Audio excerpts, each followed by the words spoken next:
Bon, allez, on va démarrer c'est pas la nouvelle année, on a déjà nos vœux de tirage, c'est déjà la fin tout ça. Bon, je peux. Alors, aujourd'hui, on va continuer un petit peu ce qui avait été entamé, c'est-à-dire voir la théorie de la transition, non pas cette loi sur le marché des idées, mais plus concrètement, qu'est-ce qui s'est passé un petit peu dans les faits et à travers les expériences que l'on a déjà eues de la transition, soit dans les pays de l'Est, soit dans les pays occidentaux aussi, est-ce que on peut dégager une théorie? Des gens, des universitaires et des gens ont essayé de dégager, essayer de comprendre comment on pouvait faire une transition, et puis d'une certaine mesure en tirer les leçons aussi pour peut-être le cas français. Alors je voulais reprendre dans un plan que tout le monde voit ici, tout le monde a sous les yeux, mais qu'on voit peut-être pas à la caméra. D'abord, rappeler un petit peu ce qui s'est passé dans les pays de l'Est. On est à 10 ans finalement de la transition, 89, 90, disons 90 ou 91 même. Donc dans ces 10 années, qu'est-ce qui s'est passé, qu'est-ce qu'on peut escompter d'un tel changement, hein. Quand je parle des pays de l'Est, je parle des pays, bien entendu. Et puis voir 3 points. L'idée de réussir la transition, qu'est-ce que l'on fait pour réussir la transition, asseoir la transition aussi, c'est un point important, c'est-à-dire une fois qu'on a fait la transition, est-ce qu'on peut la faire perdurer et est-ce qu'on peut progresser.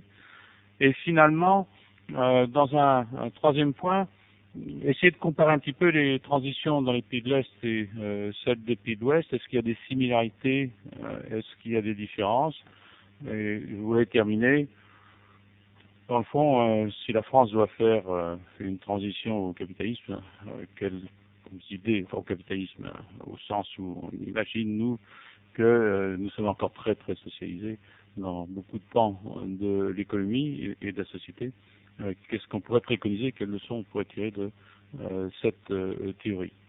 Alors, je vais commencer par un bilan des pays de l'Est.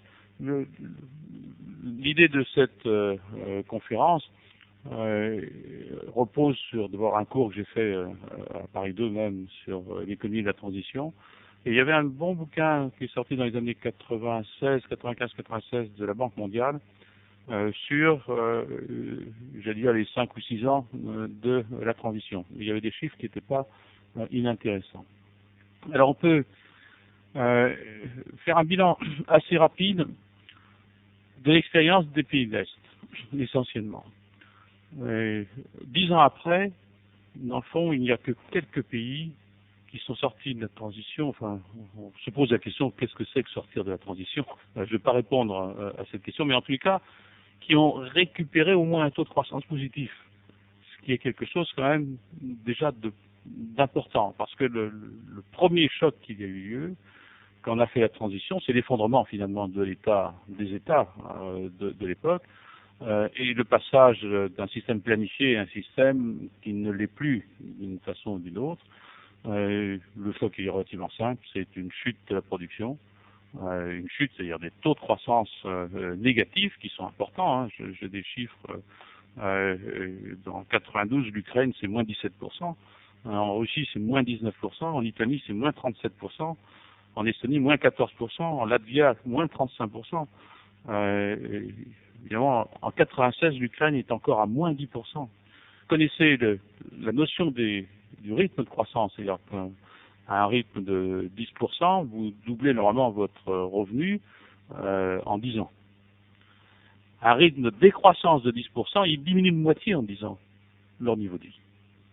Donc, le choc réel de la transition, c'est une baisse des niveaux de vie pour un grand nombre de pays. Et en même temps, on a eu une hyperinflation. La plupart du temps, c'est les deux grandes choses qui se passent. Une hyperinflation qui est liée à deux thèmes. L'un qui est la masse monétaire, dans le fond, c'est-à-dire que la politique monétaire de ces pays-là, il y a un effondrement, il faut payer tous les fonctionnaires.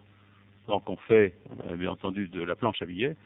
Et en même temps, les prix étant contraints, les prix des produits alimentaires, tout ça, ça flambe. C'est-à-dire qu'il y a une modification aussi des prix relatifs qui intervient dans ce domaine. Et ça, c'est un grand choc au niveau de l'économie. Et on va s'apercevoir aussi, dans l'effondrement de l'État, c'est l'effondrement le plus frappant de tous les pays d'Est qu'on a pu visiter, Henri et moi, c'est les vieux, hein, les retraités. Les retraités, ils vendent tout dans la rue. Hein. Ils essaient de trouver du boulot en dollars ou ils vont repartir cultiver leur lopin de terre pour vivre. Donc il y a une classe importante de gens qui vont se retrouver à la rue et le système de santé aussi. Un des aspects remarquables, entre guillemets, du choc et de l'effondrement des États, c'est aussi le choc et l'effondrement du système de santé. Donc, montée de la mortalité, baisse de l'espérance de vie, c'est des signes profonds d'une régression au niveau du système économique en tant que tel, ou en tout cas, c'est une chose qu'on a constatée 10 ans après. Pas pour tous les pays, et c'est ça qui nous intéresse.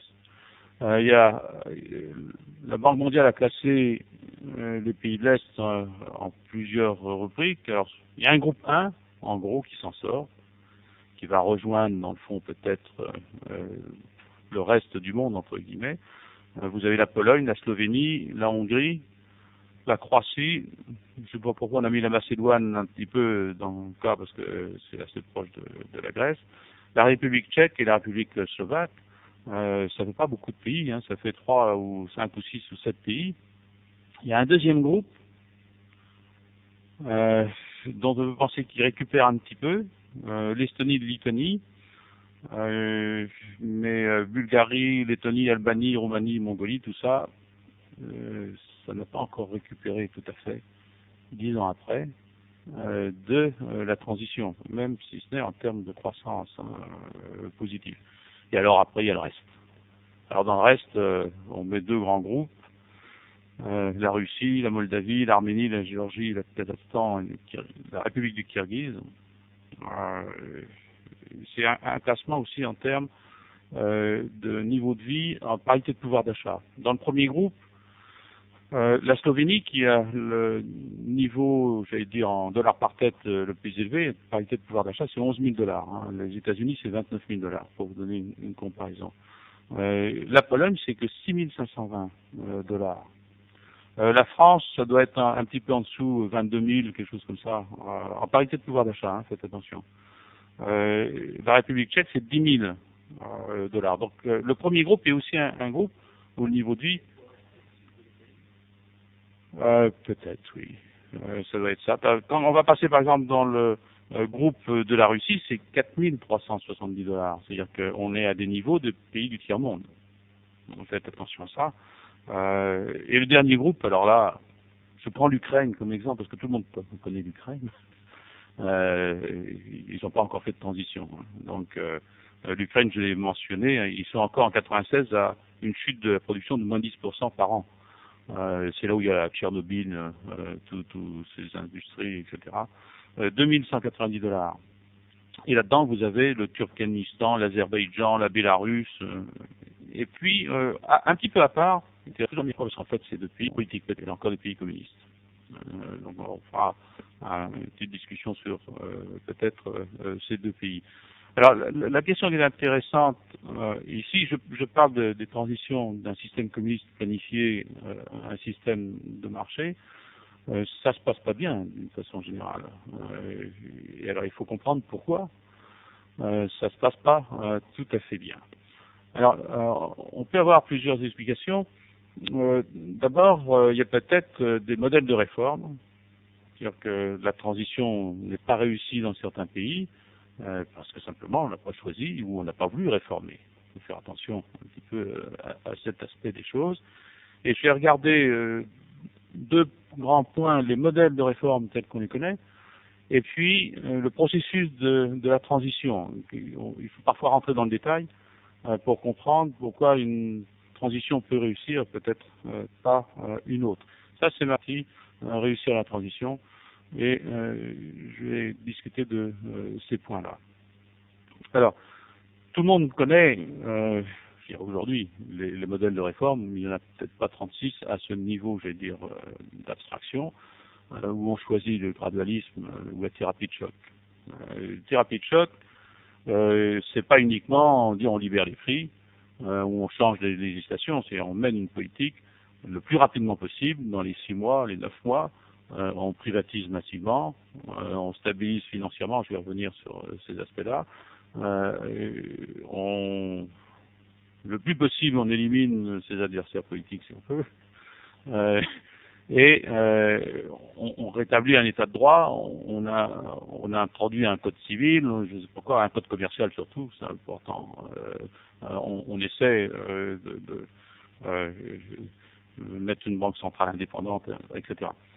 Le gradualisme, c'est une chose un petit peu différente, on va à petits pas, on veut faire les réformes petit à petit, comme j'ai déjà dit à une première conférence ici, le gradualisme, c'est souvent le maintien du statu quo à perpétuité par rapport à la thérapie de choc. La Pologne a choisi la thérapie de choc, la Tchécoslovaquie a choisi la thérapie de choc.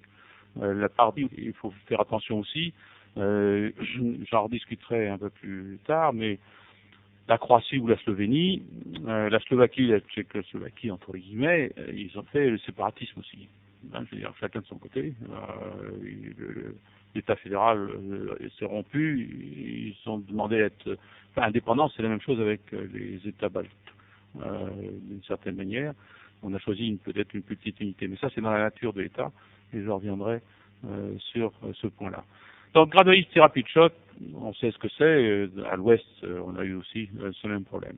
Et il y a une autre question extrêmement importante de la transition, c'est de savoir si on doit passer par un processus démocratique ou si on doit passer par un processus dictatorial. C'est-à-dire, est-ce qu'il faut passer à la démocratie d'abord ou faire l'inverse. Et ça, c'est des thèses extrêmement importantes parce que on a une idée dans l'histoire, à l'Ouest en tout cas, de transitions drastiques qui se sont passées de manière très souvent dans des périodes, bien entendu, où il n'y a pas de démocratie. Et je citerai un exemple pratiquement dans les deux sens. Je prendrai la France, entre 45, 46, 44, 45, 46. Tout le programme de la résistance a été mis en œuvre. Il n'y avait pas de démocratie. MacArthur a libéré le Japon, pas libéré entre guillemets, mais l'a forcé à passer au capitalisme. Pas de démocratie non plus. On pourrait discuter de l'Allemagne aussi après-guerre. Vous avez Chili. Vous avez Singapour. On a beaucoup d'expériences et à l'heure actuelle, il y en a moins deux chez les communistes, la Chine et le Vietnam, qui ont bien entendu choisi plutôt cette voie-là. Pour X ou Y raison, dans le fond, on peut passer aussi à la France d'aujourd'hui. Je vous rappelle que la France d'aujourd'hui est dans un processus de transition au capitalisme, bien entendu non démocratique, qui est la Commission européenne, qui force la France à s'ouvrir à la compétition d'une façon ou d'une autre. Et on a connu ça déjà du temps de Louis XVI ou autre, au moment où on s'efforce d'agrandir le marché national. Quand vous relisez votre histoire du temps de Turgot, la grande question c'est de supprimer les barrières, de lutter contre les parlements locaux et de faire un grand espace national. Aujourd'hui, c'est pas l'espace national, c'est l'espace européen. Et le processus n'est pas plus démocratique dans un cas que dans l'autre, en dépit du fait qu'il y avait à l'époque, bien entendu, une démocratie locale, au niveau économique, à travers les parlements locaux. Et ça, c'est une grande question, de savoir s'il faut choisir l'un plutôt que l'autre. Et il y a aussi un paradoxe qui nous étonne toujours, nous, libéraux. Quand on veut faire une transition, est-ce qu'il faut la planifier? Est-ce qu'il faut être constructiviste dans la transition ou au contraire admettre l'ordre spontané, abolir? Vous voyez qu'il y a deux thèses très différentes. Et la plupart du temps, les transitions qui ont été réfléchies et pensées aussi bien à l'ouest qu'à l'est, enfin à l'est c'est parfois plus spontané peut-être, à l'ouest c'est planifié, c'est réfléchi, c'est construit, on veut privatiser d'une certaine manière, pas d'une autre, etc. On réfléchit aux conséquences. Et on ne demande pas aux gens d'ailleurs leur opinion la plupart du temps dans ce domaine. Donc le point qui est important, c'est quand on a choisi soit le gradualisme, soit la thérapie de choc, il faut savoir dans quelle situation vous êtes. Si vous êtes dans une dictature, le gradualisme est peut-être faisable. Si vous avez tranquillement votre rythme, dans le, c'est ça. C'est du gradualisme. En absence de démocratie, on vous dit à telle date, eh bien, maintenant, il faut libéraliser l'électricité, il faut libéraliser les transports aériens, il faut faire ceci, il faut faire cela. Vous êtes prévenu de la date, et on peut le faire. Les groupes de pression ne peuvent pas monter, même s'ils essaient de monter à Bruxelles, etc. Ils y vont, bien entendu, mais parce qu'on anticipe petit à petit. Enfin, ils ne peuvent pas revenir sur des traités, des choses de ce style. Si vous êtes dans le cadre d'une démocratie, comme ça s'est passé par exemple en Grande-Bretagne, ou comme ça se passe dans beaucoup de pays de l'Est, alors là, c'est les règles de la démocratie qu'il va falloir respecter. C'est-à-dire que ma thérapie de choc ou mon gradualisme doit être du fonctionnement de la démocratie et des groupes de pression. Et là, on comprend un petit peu que là aussi, l'ordre spontané ou le constructivisme, on va peut-être, si je suis dans le cadre d'une démocratie, je réfléchis à la façon dont je fais la transition. Donc, les trois choses sont parfois liées. On ne peut pas faire n'importe comment dans l'ordre quelconque, selon qu'on est dans le cadre d'une démocratie ou d'une dictature ou bon, d'ailleurs, je pense que c'est la raison pour laquelle, en grande partie, certains pays qui ont choisi d'abord la voie démocratique, entre guillemets, contre le pays communiste, sont toujours restés et ne font pas de transition. Parce que je pense que un des exemples qu'on a avec la République tchèque et peut-être moins vrai la Pologne, c'est l'éradication des spoil system. On est dans une démocratie, la première chose qu'on fait, c'est de pratiquer le spoil system, surtout, bien entendu, dans ces pays-là, c'est-à-dire aucun communiste ne peut maintenant détenir un poste public ou dans l'administration. On les éradique. C'est-à-dire les communistes n'ont jamais hésité physiquement à éradiquer les bourgeois et les paysans. Vous avez l'exemple de la Roumanie, de la Bulgarie, de la Russie. Les ennemis politiques, on les élimine physiquement. Alors, on va pas les éliminer physiquement maintenant, mais les Tchèques leur disent une chose relativement simple, c'est le spoil system, maintenant vous n'avez plus aucun droit civique. En tout cas, vous ne pouvez plus avoir droit au poste de fonctionnaire ou interférer. Alors ça a été fait dans certains cas, mais pas dans d'autres. Donc en Bulgarie, ils sont toujours là. Je ne peux que mentionner un passage de Rothbard, donc qui date de 81, de son livre, où il expose une théorie simple, je suis un communiste, je fais la transition, et je dis à mes adversaires, bah ok, maintenant c'est moi qui suis propriétaire de tout. Et vous devez me respecter.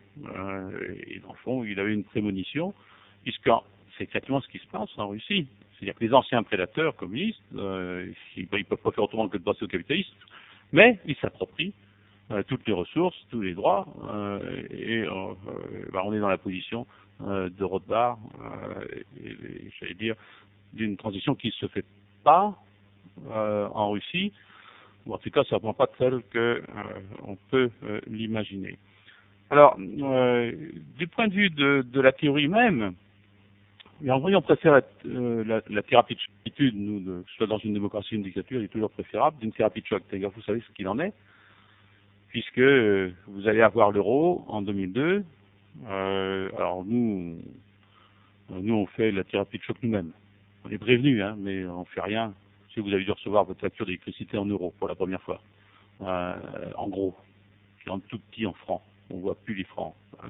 Donc on essaie de vous habituer un petit peu à ça. Et les Allemands ont dit, du jour au lendemain, vous êtes tous plongés en euros. Donc c'est des techniques relativement simples, ben, c'est ce qu'il faut faire dans une transition du jour au lendemain, thérapie de choc, etc. Si je suis dans le cadre de la démocratie, il va falloir peut-être un petit peu réfléchir. C'est-à-dire que ma transition va être liée à l'achat, en gros, des groupes de pression qui s'opposent. C'est-à-dire que la leçon qu'on a tirée au moins de l'Angleterre, des techniques qui sont liées, il y a un groupe d'opposition, il y a des intérêts, c'est pour ça aussi qu'on veut la thérapie de choc, c'est-à-dire qu'il faut les prendre de court, il faut empêcher que les groupes de pression se reconstituent, mais s'ils se reconstituent, on les achète. Tout bêtement, c'est pas moral, on est d'accord. sur cet aspect des choses, mais c'est comme ça que ça fonctionne apparemment. C'est une vue parfois à court terme, hein, parce que quand vous achetez, les gens sont toujours là, et ils vont peut-être freiner aussi certains points de la transition. Alors, il faut quand même que j'aille assez vite.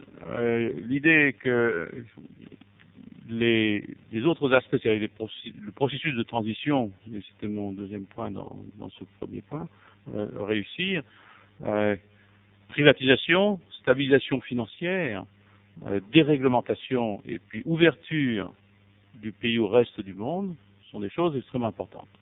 Alors la plupart des spécialistes disent qu'il faut, ça nous intéresse aussi, mais c'est pas le cas de l'Europe, il faut penser un petit peu à ça, stabilisation financière d'abord. Pourquoi? Parce que le choc, on sait, va créer une chute, bien entendu, de la production, un chômage massif, les prix se libéralisent, les prix relatifs se modifient complètement, il va falloir changer de métier, repartir de l'autre côté. Ça, l'expérience du Chili est très symptomatique de ça, où en quelques années, il y a une reconversion, par exemple, des gens qui étaient à Santiago, qui repartent dans l'agriculture. Alors qu'avant, c'était mono-producteur de cuivre, point final, avec des industries style soviétique sans doute à l'époque, ben, ils sont tous repartis. Il y a beaucoup de petites entreprises sans doute quand même, mais réexploiter les avantages comparatifs du Chili, qui est effectivement l'agriculture en cette occurrence. Donc les prix relatifs doivent se modifier et il ne faut pas qu'il y ait d'inflation. Il faut à ce moment-là penser la stabilisation financière. Et la plupart des pays ont échoué, peut-être en dehors des pays du premier groupe, qu'on rappelle qu'ils sont très proches de l'Europe. Hein.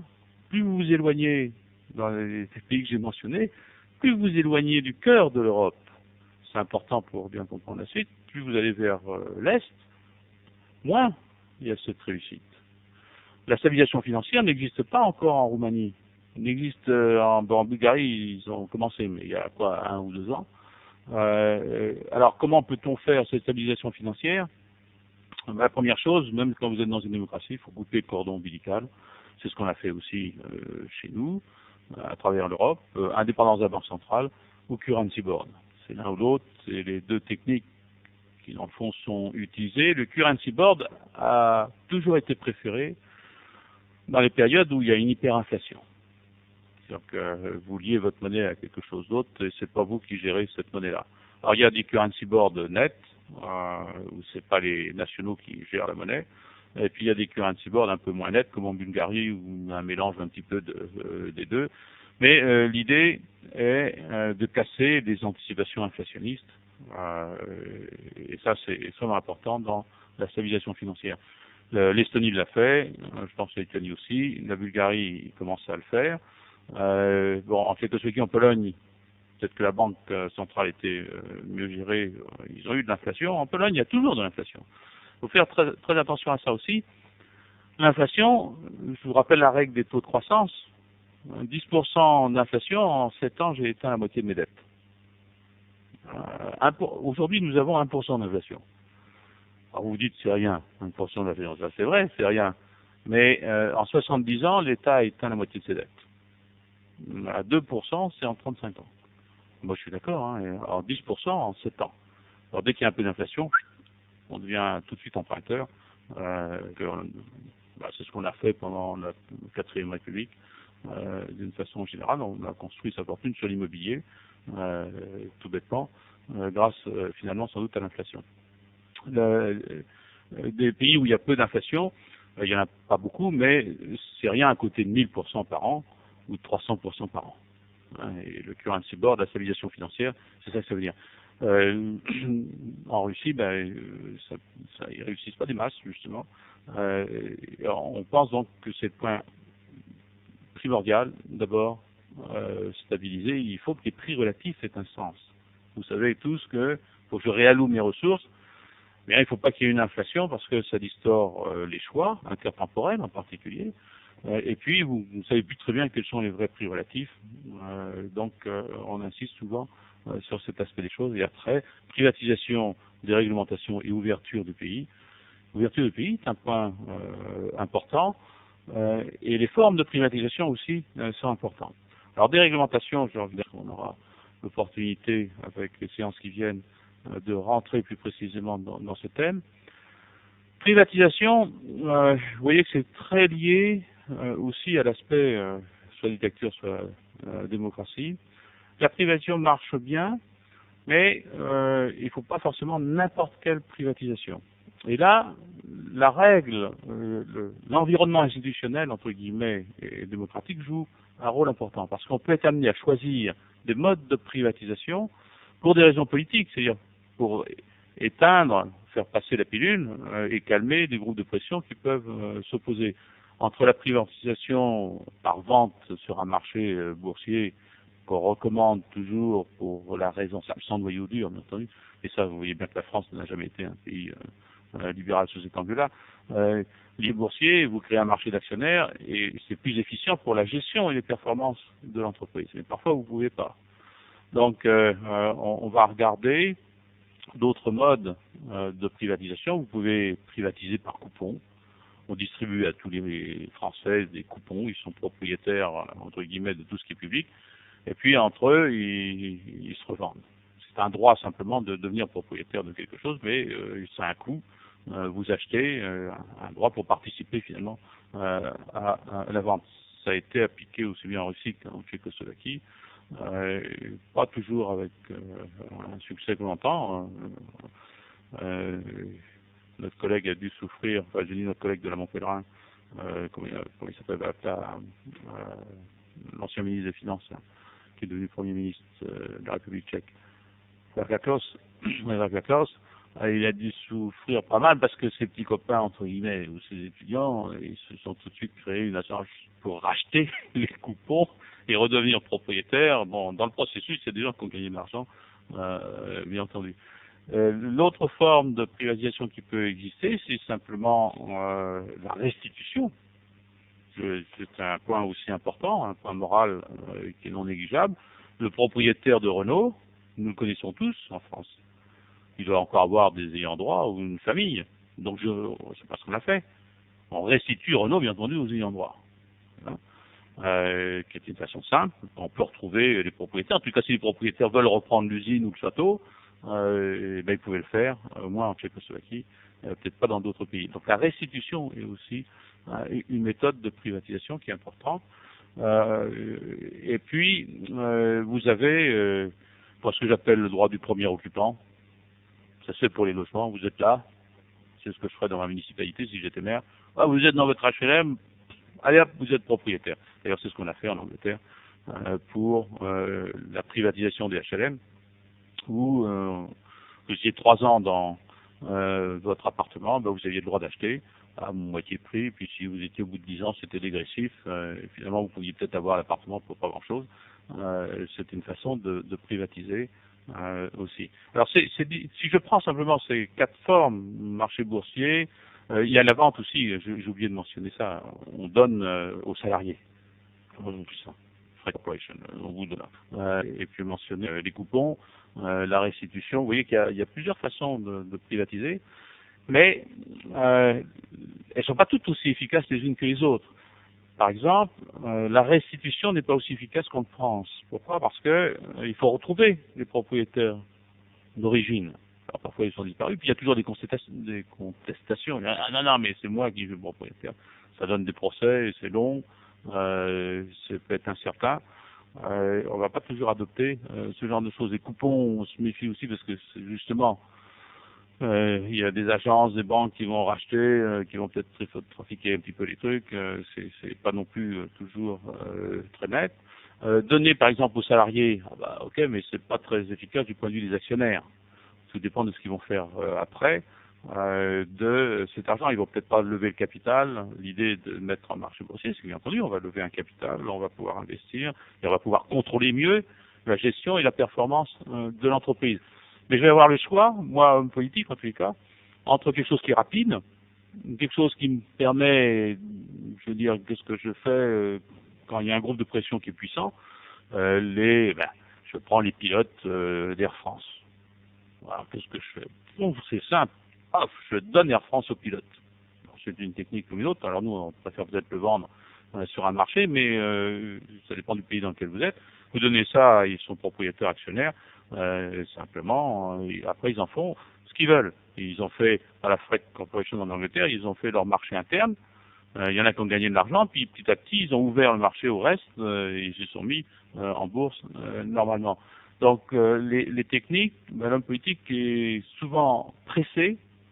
Vous voyez que dans la thérapie de choc, ben oui, si j'ai choisi une thérapie de choc, je ne vais pas m'amuser à faire de la restitution.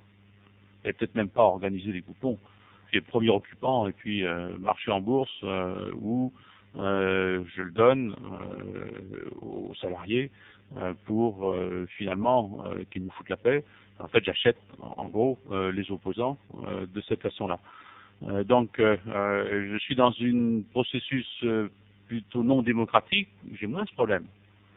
Donc je peux faire un truc en bourse, je peux faire la restitution, je peux manier les choses autrement. Et il y a aussi l'aspect que je n'ai pas mentionné, performance, mais il y a des privatisations qui sont morales et d'autres qui sont immorales. Hein. La seule morale que nous connaissions, c'est la restitution. Donc normalement, dans une véritable privatisation, on restituerait aux propriétaires ou aux riverains ou aux premiers occupants, on ne vendrait pas en bourse. On le vend en bourse et vous avez volé, vous rachetez, c'est profondément immoral d'une façon ou d'une autre. Mais bon, on peut être conséquentialiste, il faut savoir un petit peu ce que l'on veut dans la privatisation. Donc, vous voyez que les processus de privatisation sont un petit peu liés et on est aussi constructiviste, c'est-à-dire l'ordre spontané. À l'ordre spontané, c'est encore la restitution d'une certaine manière et puis le droit du premier occupant, vous êtes là, vous êtes propriétaire. Après, on s'en débrouille, vous faites ce que vous voulez. Donc parfois, on veut construire les choses. Et c'est ce que ont fait sans doute les hommes politiques de ces pays. Alors, ouvrir le pays au commerce mondial, c'est aussi une chose extrêmement importante. Parce que si je regarde le Chili des années 70, il y avait des droits de douane 500%. Alors, le pays était fermé, littéralement. Donc l'ouverture au reste du monde est un gros avantage, à condition que l'ouverture, même si elle n'est pas dans les deux sens, il y a l'idée de supprimer tous les droits de douane ou les mettre les plus bas possibles pour inciter aussi les investisseurs à venir. Ça a été la grande, je vais dire, débandade entre guillemets des entrepreneurs des pays de l'Ouest quand ils sont débarqués en Roumanie ou en Pologne ou ailleurs. Si je prends le cas de la Roumanie, que je connais un petit peu mieux pour y avoir voyagé, ou de la Bulgarie, vous arrivez, il y a une usine, vous touchez l'usine, il y a un trou. J'ose pas trop remuer parce que notre micro risque d'en faire autant, mais tac, c'est rouillé, ça s'effondre. C'est de la ferraille, c'est bon à mettre à la ferraille. Les seuls entrepreneurs de l'Ouest qui peuvent aller dans les pays d'Est, c'est les ferrailleurs. C'est la seule chose qu'ils ont à récolter, encore, je suis pas sûr. Donc, ils sont vite venus dessus, ça ne se rachète pas, il faut éliminer. Puis vous avez 60 000 ouvriers dans le combinat du coin, en pleine campagne, qu'est-ce que vous en faites? Ils sont toujours là. 10 ans après, la transition n'est pas faite parce qu'ils ne peuvent pas, très souvent, faire cette transition. Les mineurs, les mines, je ne pense pas qu'ils ont été encore privatisés. Vous me direz qu'au Chili, les mines de cuivre n'ont pas été privatisées. Hein. Faire attention aussi à cet aspect des choses. Donc il y a politiquement, on était dans une dictature, il y a toujours des limites, même à une dictature. Donc politiquement, il y a des choses qu'on ne peut pas faire. Donc la dégradation du matériel, la Roumanie s'est équipée grâce à la France dans les années 60, usine tout neuf, Renault avec la CGT, vous vous souvenez Marchais qui allait chasser avec Ceausescu, puis en mer Noire, vous vous rappelez la connexion profonde. Alors tous les Roumains, ils ont la Renault, je ne sais plus de quelle année là Mercia, oui, alors c'est rigolo, ils n'ont plus les pièces, ils chassent les pièces détachées aujourd'hui. Enfin, maintenant il y a plus de voitures allemandes, de voitures volées, enfin ça fonctionne un peu mieux. Mais c'est assez amusant de voir dans le fond que la Roumanie a été équipée, seulement l'entretien, voilà. Le problème, c'est celui-là. n'avaient pas les moyens non plus pour entretenir tout ce matériel. Alors l'ouverture au commerce mondial, c'est surtout l'ouverture aux investisseurs étrangers. C'est ça qui est important. Et il va y avoir des résistances. Je veux dire, bon, je dis souvent ça à mes étudiants, imaginez que les Japonais et les Américains viennent, et bien entendu je suis partisan de privatiser Versailles, le château de Versailles. Enfin, on aura des fêtes tous les jours, à 100 000 francs, on fait venir, je vous fais vivre à Versailles, et vous avez Euro Disney de l'autre côté, là, avec le McDo style de Mickey, et voilà, je vous propose Versailles, tous les soirs, Louis XIV, avec la reine Antoinette, à 100 000 francs la soirée, mais les Japonais font une fortune, et nous, enfin, on a quelque chose d'un petit peu mieux qu'Euro Disney ou Astérix. D'ailleurs, vous voyez le niveau intellectuel qu'on nous propose en matière de jeux de ce style. Donc je privatise Versailles et je suis persuadé qu'il y a quelqu'un qui vous organisera. Ce qui s'est passé au Nouvel An, là, une soirée, au lieu de le faire une fois tous les millénaires, tous les soirs, je fais ce genre de choses, etc. Et on fait un marché de Concorde au passage, parce qu'on prend des clients dans le reste du monde. Et donc, là, même mes étudiants disent non, c'est pas possible. Versailles, c'est le patrimoine des Français. Vous ne pouvez pas toucher. Je veux dire, Versailles, je comprends, c'est vrai, je suis obligé de payer vachement cher, je pourrais plus aller faire mon petit jogging autour du bassin, l'aviron, ça coûterait les yeux la tête, je sais pas quoi. Et ben les Bulgares sont pareils quand il s'agit d'acheter une entreprise ou un bout, une portion du territoire. Il y a peut-être des oppositions de ce style, mais il est très important, bien entendu, que les étrangers viennent acheter, investir dans le pays, dont l'ouverture est importante. Et la stabilisation financière, bien entendu, aussi. Et les réformes qui vont avec. Alors j'ai entamé l'autre aspect des choses, c'est-à-dire asseoir les réformes, ça veut dire aussi, quand j'ai fait cette transition, j'ai choisi cette technique, un des obstacles qui est majeur dans la transition, et vous l'aurez en France aussi, on essaiera d'appliquer ça à la France, bien c'est toutes les règles de droit, la compréhension des mécanismes de droit de propriété, du code commercial, la comptabilité. Pensez que j'enseigne, enfin j'enseigne pas, mais il y a des cours de comptabilité nationale aux économistes. Je suis beau dire à mes étudiants à Guadeloupe, est-ce que vous êtes intéressé au compte de votre voisin? Il a sa comptabilité privée, je ne regarde pas, puis je m'en fous complètement, j'ai déjà bien assez à faire avec la mienne. Donc on comprend la comptabilité privée que ça a un sens. Mais quand vous avez été habitué uniquement à la comptabilité nationale, vous avez cessé de savoir compter, c'est-à-dire vous n'avez pas ce problème dans ces pays-là. Donc il va falloir, celui qui est habitué à administrer, il faut qu'il se remette dans la comptabilité privée en partie double. Donc il faut repenser un code commercial, refaire de la comptabilité. Il y a tout un problème d'éducation. J'ai toujours été surpris, parce qu'on mentionne souvent dans les chiffres, on nous dit, les pays de l'Est, au moins le niveau d'éducation est élevé. Je ne sais pas où ils vont chercher les chiffres comme chez nous. Hein. Il y a quelqu'un qui a proposé, j'ai entendu dire que maintenant toute personne qui a 3 ans d'expérience dans le professionnel, là, qui est sorti à 16 ans, les pauvres ils sont obligés de rester jusqu'à 16 ans à l'école, enfin heureusement ils s'en vont ailleurs, ils vont dans l'enlieu, ils vont drogue ailleurs, ça rapporte plus d'argent, donc ils sont absents, on vous le dit pas trop, mais quand ils sont absents, et bien au bout de 3 ans, il a le même diplôme que s'il avait suivi ses études. Alors on sera tranquille si on lui donne ce diplôme, et c'est une loi récente qui veut le faire passer. Là c'est 100% de la classe d'âge qui sera diplômée. Alors là, on nous dit 99% des gens sont bien éduqués, et par rapport peut-être à l'Inde ou à d'autres pays, on nous dit qu'ils sont vachement bien éduqués.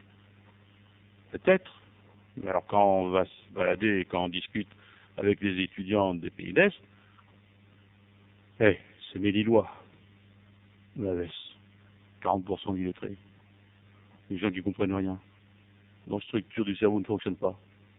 Vous sous-estimez, je n'ai pas encore attaqué ce problème-là, mais vous sous-estimez la dégradation. C'est bien joli de me dire que j'ai le diplôme, ok, mais qu'est-ce qu'il y a derrière? C'est le problème.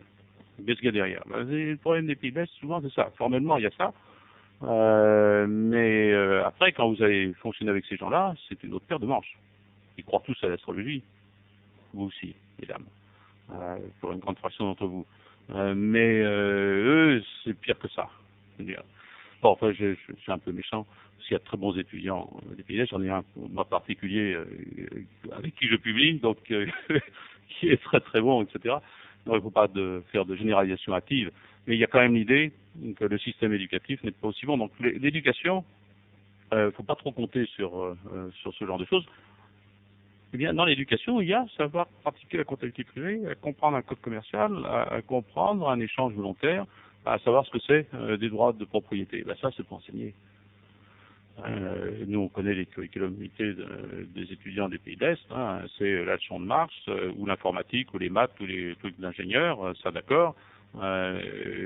Mais droit commercial, code commercial, il peut y avoir du droit commercial style soviétique tel qu'il était, droit positif. Il faut reprendre, c'est ce qui marche dans ces pays-là, la comptabilité privée, des écoles de business, etc., de marketing, de la finance. Là, vous aurez des candidats et vous pourrez même avoir des écoles privées pour former les gens. Donc, l'idée de l'état de droit, de comprendre un code commercial et de savoir lequel on va adopter, dans la transition désastreuse de la Roumanie et de la Bulgarie, qu'est-ce qu'ils ont pris comme modèle? Devinez. Ben oui. Alors comme modèle socialisme et de droit positif, vous êtes servi. Donc ils n'ont peut-être pas choisi le bon modèle, entre guillemets, ils auraient pu choisir le modèle allemand.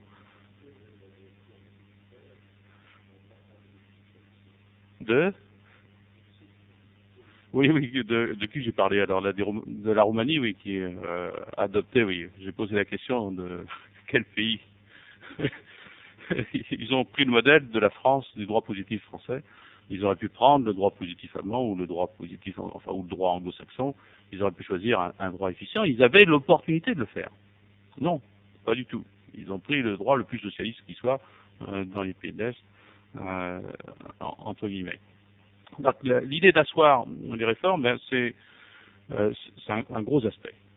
C'est extrêmement important.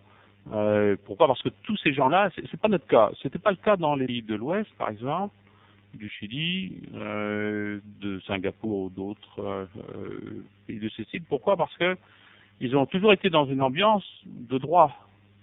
Le droit de propriété, ils connaissaient quand même, l'état de droit, ils connaissaient quand même aussi. Tandis que dans les pays communistes, c'est quelque chose qu'ils n'ont pas dans leur cerveau. Je veux dire, il y a des pays où vous croyez en Dieu, et ça vous vient pas l'idée, bien entendu, que Dieu n'existe pas. Bah, pour eux, c'est un petit peu du même style. Ils n'imaginent pas qu'on puisse vivre, échanger volontairement, etc. Donc là, il y a un aspect des croyances qui est important, mais qu'on a déjà en partie traité. Donc, asseoir les réformes, c'est revenir sur ces aspects du droit, essentiellement. Les droits privés, la justice aussi. C'est-à-dire qu'il faut repenser à ça. Ils n'ont pas adopté la plupart du temps des modes de gestion de justice privée ou d'arbitrage privé, etc. Ils ont copié ce que nous faisons, qui n'est pas effectivement un modèle de référence. Autre point aussi important, c'est la réforme de l'État. L'État s'effondre. Bon, alors qu'est-ce qu'on fait? Eh bien, même chose. Quel type d'État adopter? Quand je parle de l'État, c'est pas la démocratie contre la dictature, c'est-à-dire un clan contre un autre ou une compétition entre des clans pour avoir le pouvoir. Et souvent, c'est ça qui a été adopté. C'est-à-dire que la conception de la démocratie qui est adoptée dans ces pays-là, dans la transition, vous l'avez même ressenti aux États-Unis à travers la tentative de Al Gore d'imposer le principe de majorité sur l'état de droit. Hein, la querelle aux États-Unis a été très clairement cet aspect, c'est-à-dire une tentative de passer à une démocratie majoritaire dans une démocratie qui est représentative, fédérale, et qui justement, dans les principes fondamentaux, s'oppose à ce principe-là. Et dans ces pays, il y a plutôt une conception de la démocratie de ce style, à l'imitation peut-être de ce que l'on a en Europe. Alors, ils ne saisissent pas non plus cette opportunité. Ça va être conçu comme une compétition entre des factions politiques, comme nous avons en France d'ailleurs. C'est pas très différent pour s'approprier le pouvoir et en s'appropriant le pouvoir de distribuer les rentes comme on veut ou de faire la transition que l'on veut. Et c'est sans doute une des raisons pour lesquelles très souvent, en Roumanie, vous n'avez pas de transition. l'aspect de la réforme de l'État et du système politique est extrêmement important. Ils n'ont pas choisi la bonne constitution. L'un de notre système politique, justement parce qu'il favorise la compétition entre les groupes de pression, entre les factions politiques, et d'une certaine manière décourage les gens à participer. Eh bien, ils ont adopté un système sans doute à peu près identique à la vision de la démocratie. Ils n'ont pas pensé la Constitution en termes de protection des droits individuels et en termes justement de la structure nette de la transition. Donc la transition ne se fait pas.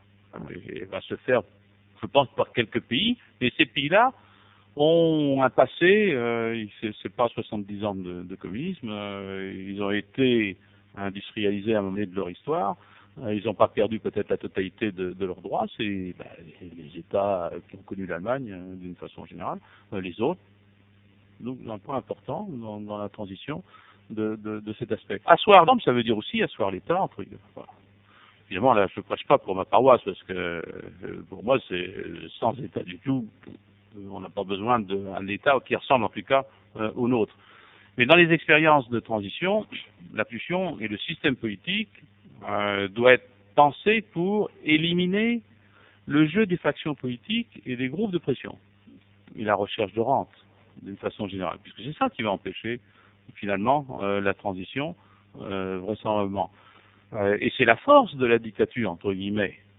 La force de la dictature, c'est, bon, en France, ça dépend du dictateur, bienveillant, comme à Singapour. Alors, il a ses manies.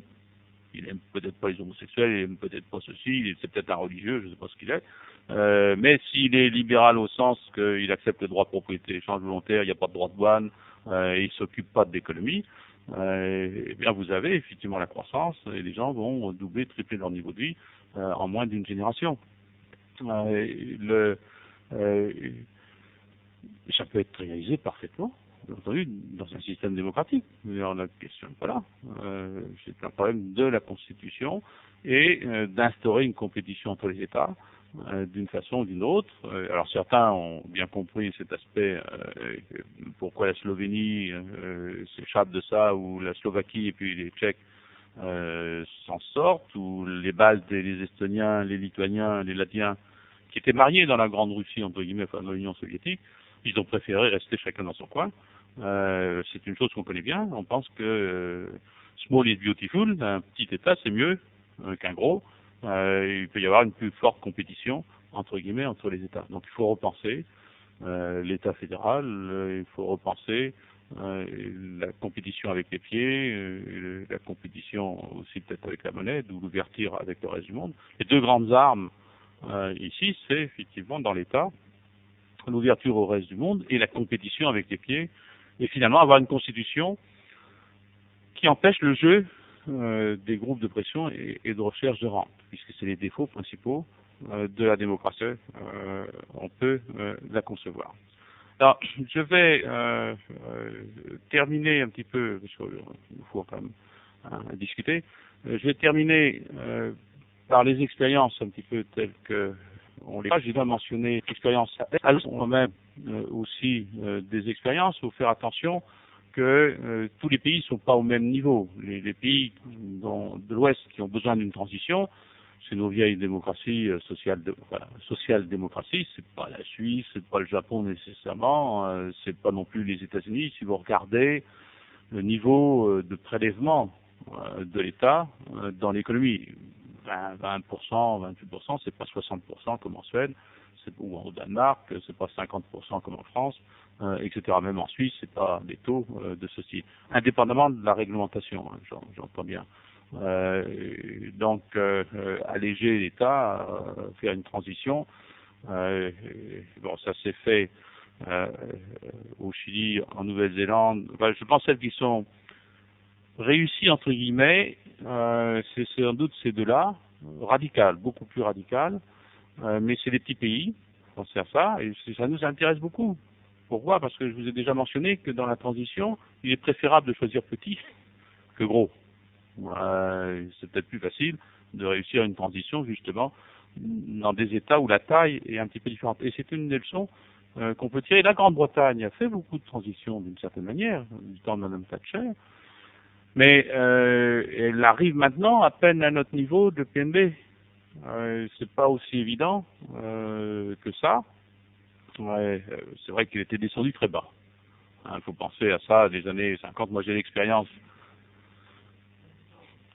Oui, disons, dans les années 50, ils étaient en tête de l'Europe, en tout cas, certainement bien au-dessus des Français, en termes de niveau de vie, hein, d'équipement ménager, etc. Dans les années 58 et 68, c'était fini. Et après les années 68, c'est la dégradation des biens publics. Ce que nous, on ne voit pas en France encore. Hein. Donc cette dégradation des biens publics les a fait descendre aussi assez bas, et on comprend que il leur faut quand même pas mal d'années. Et la transition s'est pas faite dans les bonnes conditions. C'est la période où les taux de croissance dans le reste du monde sont faibles. Et donc la transition s'est pas faite comme ça pourrait l'être maintenant. Donc ils reviennent au niveau de tête aujourd'hui. Donc c'est un processus qui est 78, Mme Thatcher est arrivée 78, 79. Bon, ça fait 20 ans. Hein.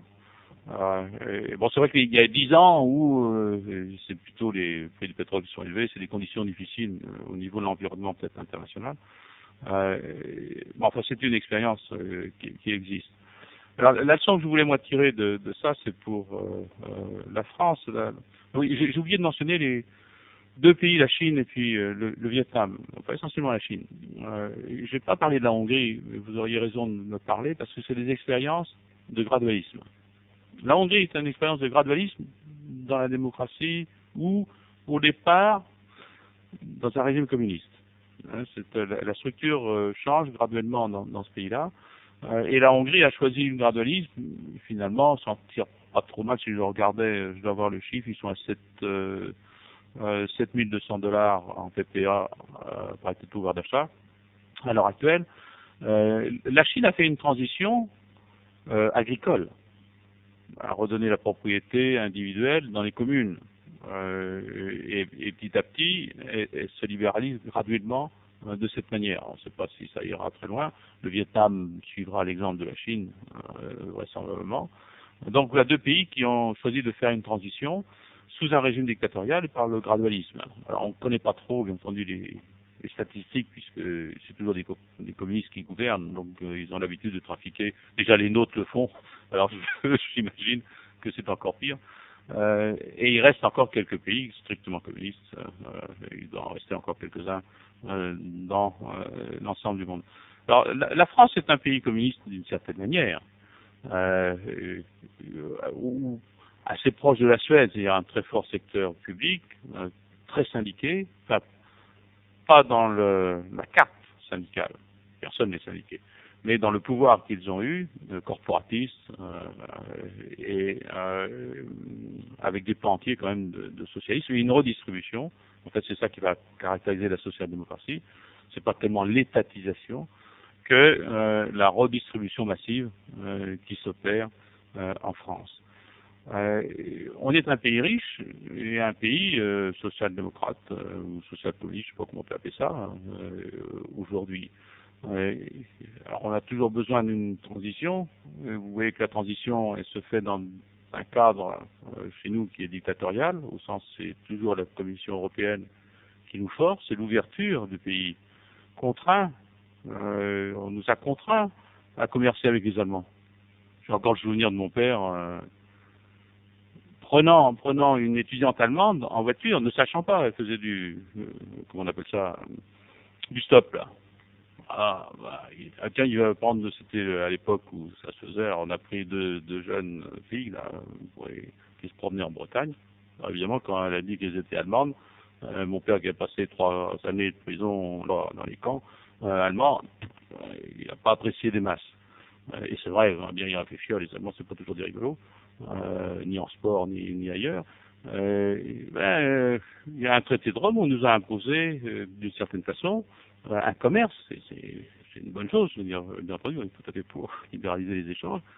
Mais après, on continue à nous imposer, on nous impose, effectivement, graduellement, une transition au capitalisme à beaucoup de niveaux.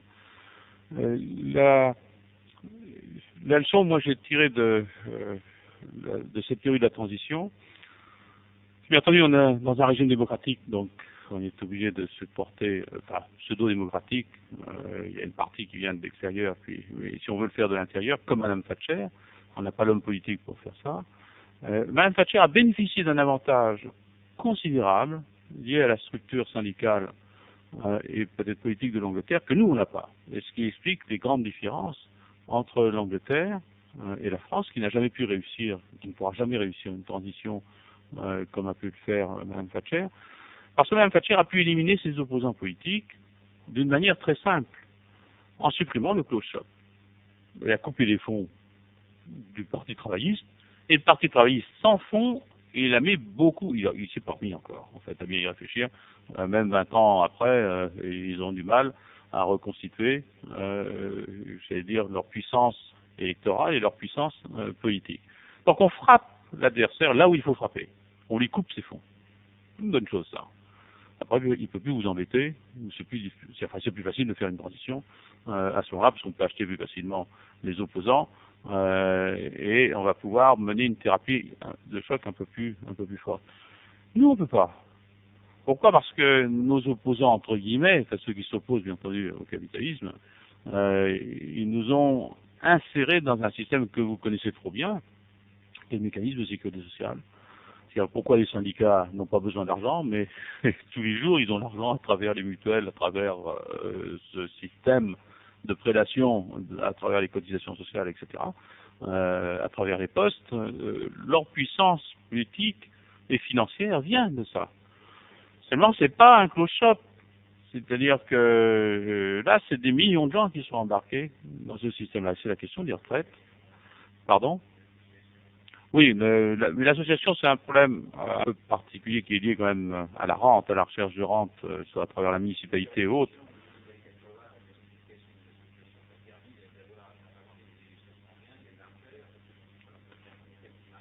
Oui, oui, mais je parle de la puissance syndicale, a été quand même instaurée à une époque où il n'y avait pas tout à fait une démocratie en France, et on a tous été embarqués dans ce système-là. Donc, si je défais la sécurité sociale, je ne peux pas le faire. En fait, les gaullistes, aucun parti politique ne peut le faire, parce qu'ils meurent aussi en même temps, du fait du système de financement tel qu'il se présente. C'est la question de la cogestion. Hein. Il va peut-être pas réussir. Alors, je voudrais juste terminer pour justement laisser la parole, parce qu'on a jusqu'à 21h. Donc, pour moi, j'entendais à la radio là tout à l'heure, est-ce qu'il y a une transition possible en France pour des gens comme nous qui le souhaitent Pardon? Il y avait Reichmann qui discutait avec celui qui a fait un bouquin sur la France et les illusions, je sais plus quoi. Oui, c'est ça, Monsieur Marchand. Euh, la question a été posée, je veux dire, la transition en France, elle se fera comme d'habitude. Il n'y a pas une révolution, elle ne peut pas se faire autrement. Et moi, je l'ai toujours ciblé, nous avons 10 ans, en gros, et ça se fera par ce biais. Vous n'aurez plus, vous ne serez plus retraité, ni moi non plus d'ailleurs, parce que j'arriverai à la retraite, vous ne toucherez plus votre retraite. Et ça, c'est le phénomène des pays de l'Est. C'est-à-dire l'implosion du système de sécurité sociale va imploser, bien entendu, les adversaires et en même temps les structures de l'État français. Alors, 10 ans, on a encore le temps d'attendre. Ça arrive de faire. Donc, je vous laisse, j'en termine là, il y a plein de questions à discuter. Oui.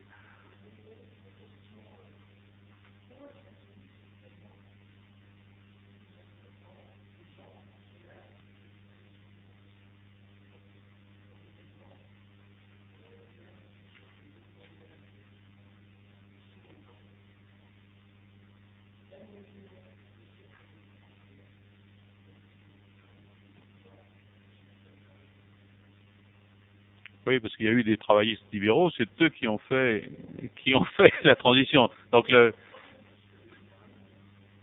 oui, oui, je comprends. Non, c'est pas une question qui se lasse. La question que vous soulevez est liée au processus démocratique. Vous avez choisi une constitution, un système de compétition au niveau politique, tel que dans votre constitution, par exemple, vous pouvez revenir en arrière. Le Chili,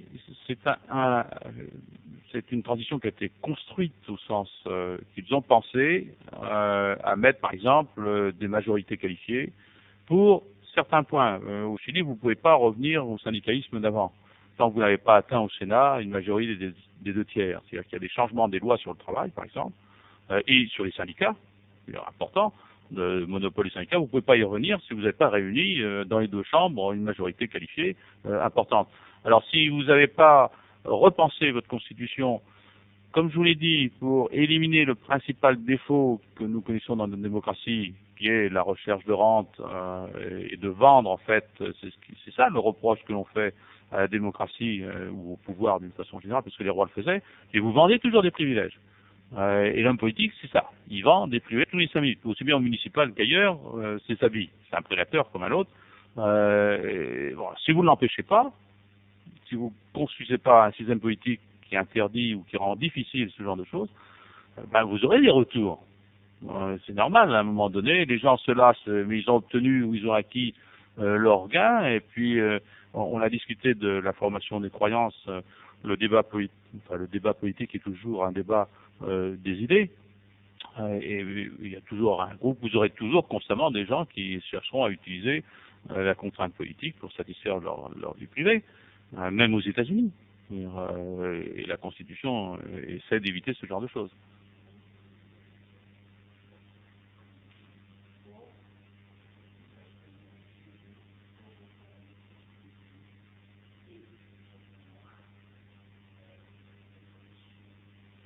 Ah, je ne vais pas revenir sur l'historique de l'expérience chilienne parce que je rappelle quand même que le Chili c'était une transition au socialisme d'abord.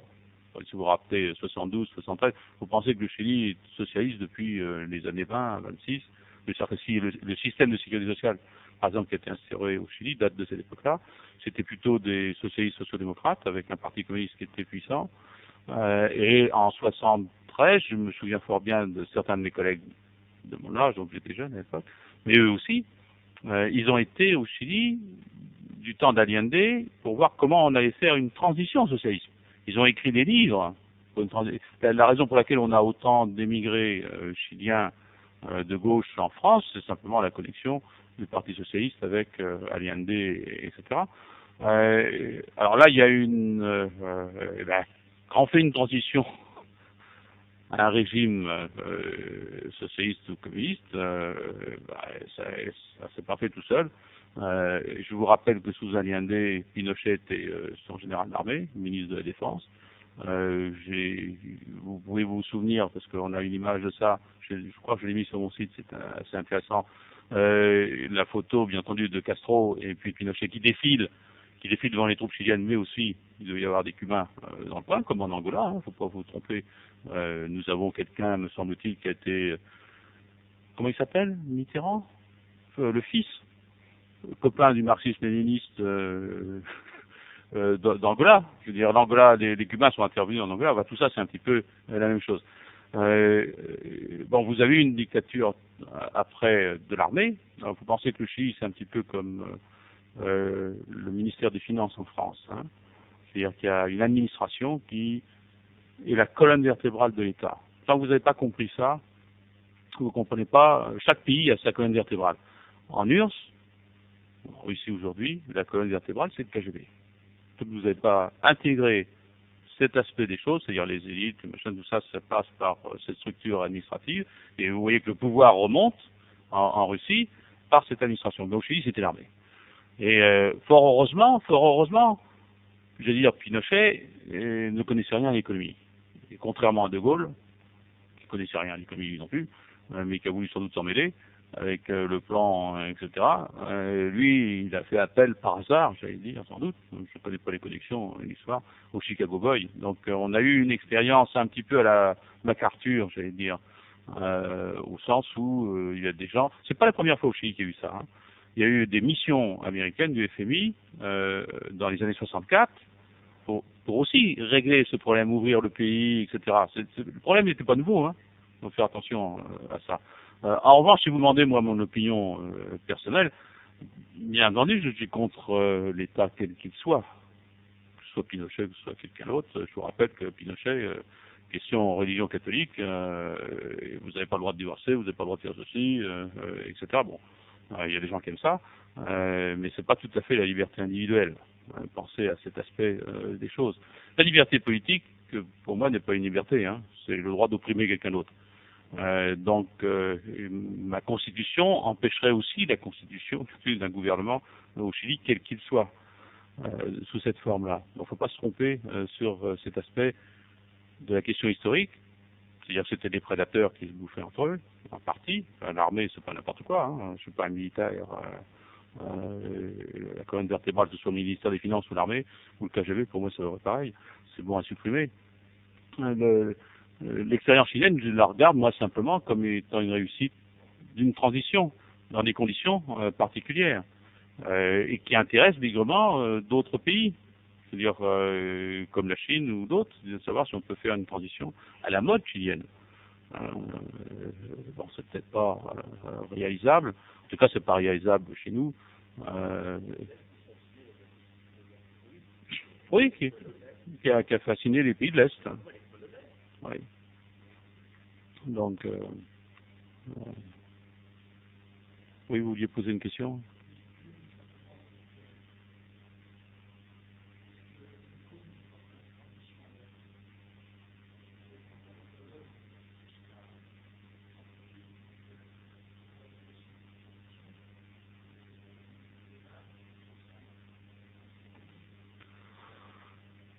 Alors Hong Kong, je ne sais pas si ça va redevenir ce que ça était. Alors, vous voyez, pour répondre à la question chilienne, entre guillemets, le statut de Hong Kong, bon, c'est un petit État ou tout ce que vous voulez, mais c'est un statut qui était intéressant du point de vue du droit. C'était le droit anglais, mais les Anglais n'étaient pas concernés par ça et il n'y avait pas de démocratie en tant que telle.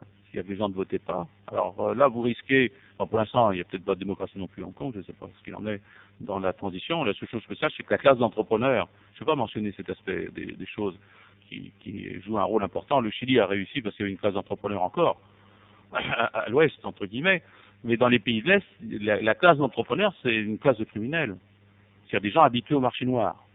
C'est une chose, quand on parle de la mafia, les mafiosi, c'est pas des entrepreneurs comme tout le monde, c'est quand même des entrepreneurs qui ont l'habitude aussi de vous braquer. Donc ils diffèrent pas beaucoup des communistes ou des hommes d'État contemporains qu'on a chez nous. C'est des mafiosi, d'une façon générale, avec leur clientèle, etc. Ils ont beaucoup de points de ressemblance. Alors, comme vous avez éradiqué la classe d'entrepreneurs, eh bien, il n'existe pas les seuls qui ont l'habitude du marché noir en Russie. Je pense qu'on va avoir une séance au mois de mai sur l'État russe, justement, sur la dislocation de l'État russe et le remplacement de l'État russe par la mafia. Bon, j'ai rien contre la mafia, je n'en veux ni l'une ni l'autre, mais peut-être que la mafia a des avantages que les autres n'ont pas. Dire, au moins, ils me taxent qu'une fois. Et puis, bon, enfin, ils ont des pratiques peut-être que j'aimerais pas avoir non plus. Ça, c'est...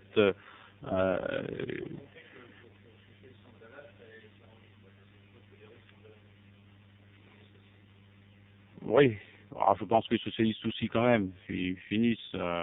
Mais ça, c'est pas le problème du socialiste en tant que tel. C'est le problème du système dans lequel on est embarqué au niveau de la démocratie. Donc Hong Kong, s'ils maintiennent ce statut, ils peuvent laisser le même statut que Shanghai ou d'autres. C'est pas interdit. Alors la Pologne, je ne connais pas trop ce qu'il en est sur la Pologne.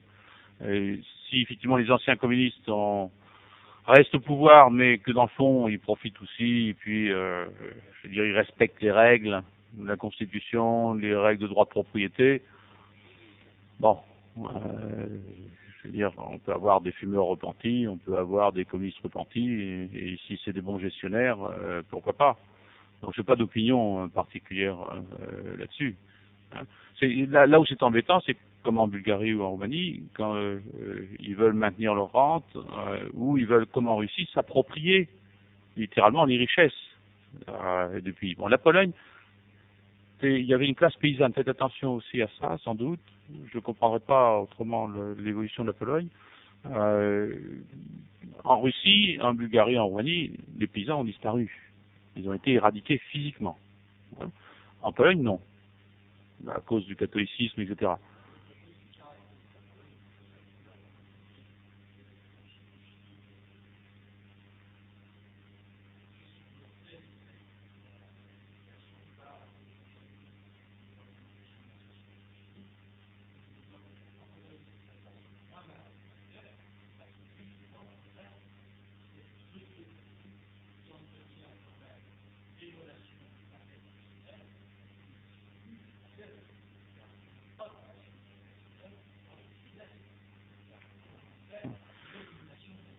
Ce qui est,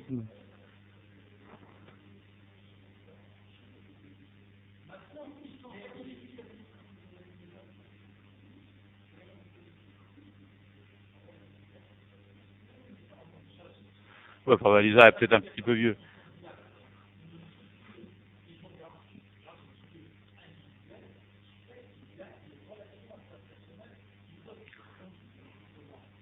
Ouais.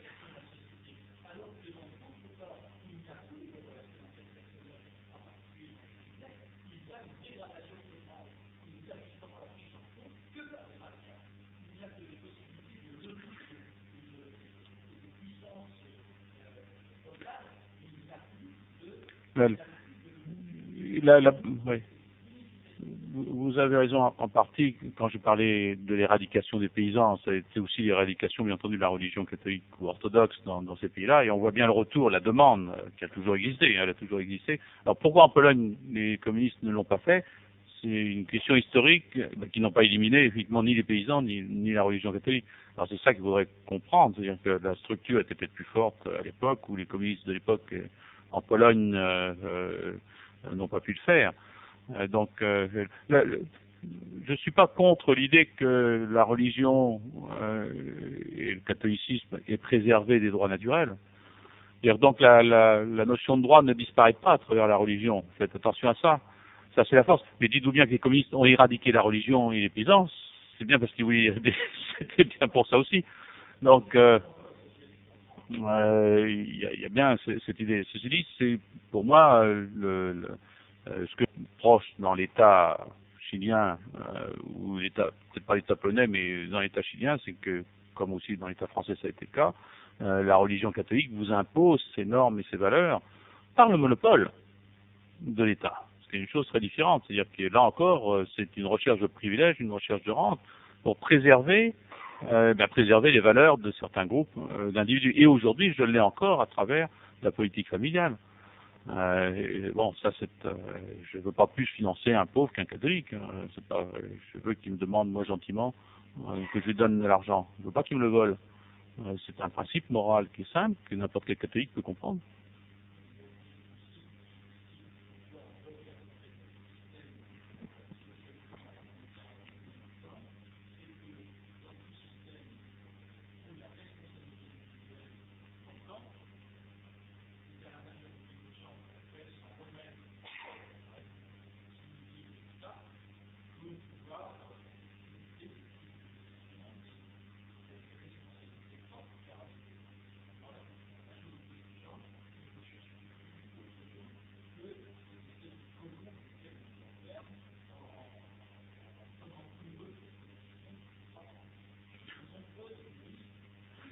Oui.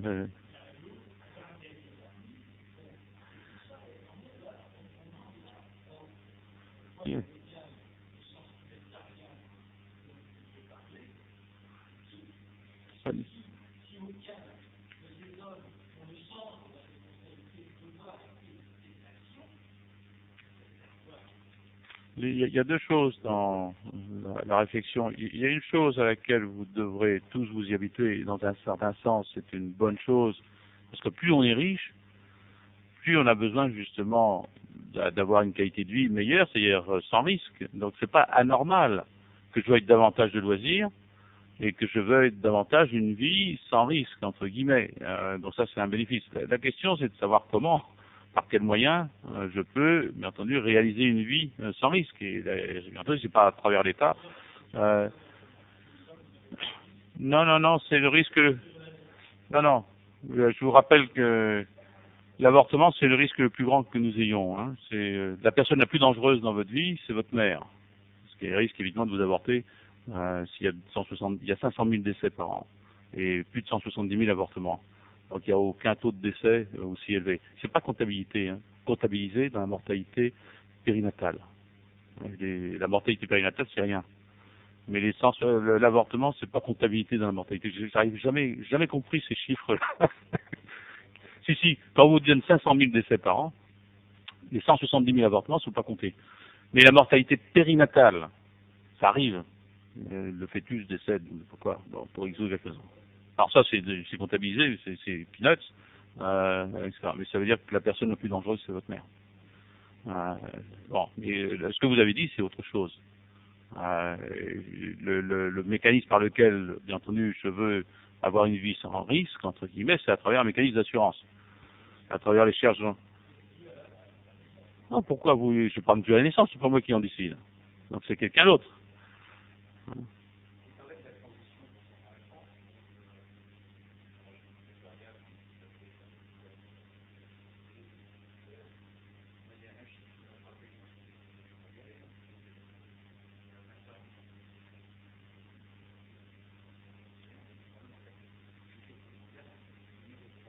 Ouais, en 27e. Oui, 27e, 27e. Oui. 21e, enfin, peu importe. Oui, mais il faut penser ici que c'est en termes relatifs, c'est-à-dire qu'il y a des gens qui courent plus vite que nous, hein. Non, c'est en termes de productivité, je sais pas comment on comptabilise la productivité, on fait les comparaisons.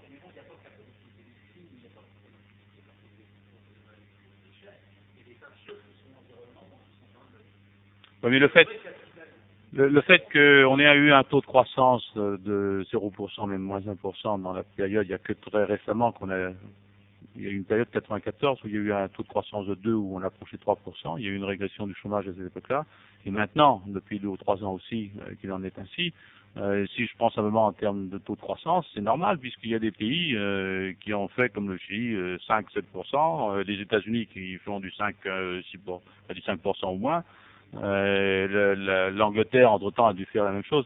Donc en termes relatifs, c'est pas, ça ne veut pas dire que la France ne s'enrichit pas. Faites attention à cet aspect des choses. Il y en a qui s'enrichissent plus vite que nous.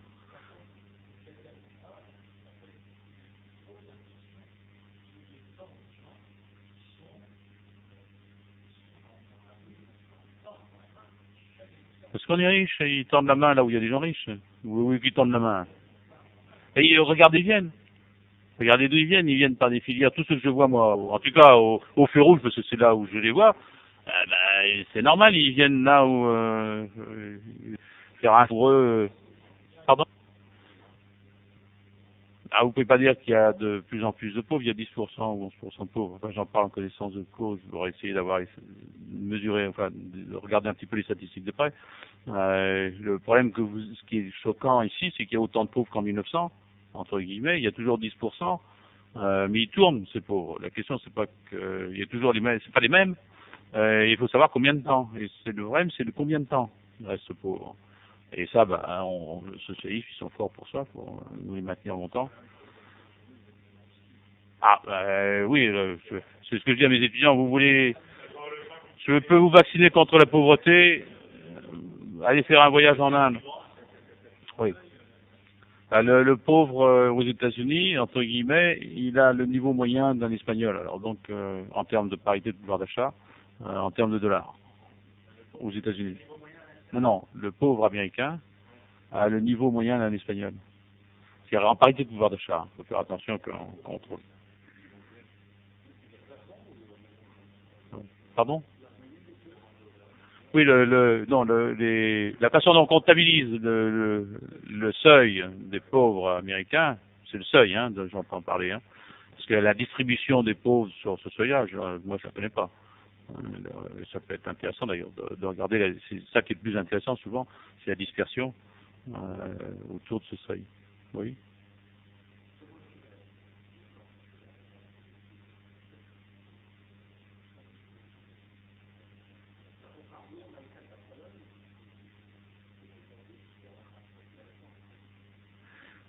Oui, mais parce que quand on est dans un cadre démocratique, on sait qu'on a peu de temps relativement pour le faire. Et puis il faut penser qu'il y a beaucoup de transitions qui peuvent être faites pour être plus optimiste, hein, j'allais dire, parce que les socialistes font le font aussi, et vous savez pas tout ce qu'ils font. Il y a plein de mécanismes qui peuvent être d'abolition, puisque je suis un abolitionniste convaincu. Vous abolissez tout un tas de lois, les gens ne savent même pas que vous avez aboli la loi. Puis au bout d'un certain temps, vous ne dites rien. C'est-à-dire le type il commence à créer sa radio, sa télévision, il n'y a plus de CCA. Vous avez simplement dit tiens l'abolition du CCA. Alors que je me doute qu'ils essaieraient de faire quelque chose dans ce domaine. Autrement, si vous voulez des techniques, vous faites la technique du magicien. C'est-à-dire que pour la transition, ce que je fais, je commence par titiller la télévision. Je titille beaucoup la télévision et pendant qu'ils sont tous focalisés sur la télévision, j'agite ma main droite. Hein, les médias, ça c'est pour la formation des croyances. Après, j'abolis les trucs sur la Sécu. Puis au bout d'un certain temps, il n'y a plus les fonds pour la Sécu. Et s'il n'y a plus les fonds pour la Sécu, ben c'est trop tard, vous avez déjà enclenché le truc. Et le problème, c'est l'engrenage. Donc des hommes politiques qui ont une stratégie et qui ont une volonté, bien entendu, d'aller vers une transition, ils peuvent le faire même dans notre pays. Le problème, c'est que l'homme politique, on a eu une Miss Thatcher, je ne sais pas comment. C'est aux Anglais qu'il faut demander ça. Comment ils ont réussi à décoter Miss Thatcher, hein, parce que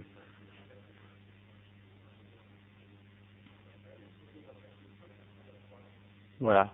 Bah, il faut peut-être tenter une femme. Il y a peut-être des femmes dans le coin. À Lyon, me paraît pas un bon élément pour ce côté-là. Oui. Bon, je vous laisse une question parce qu'il est 21h, il faut penser à quitter les lieux. Il reste une question. Autrement, bah, je vous remercie tous d'être venus, aussi nombreux.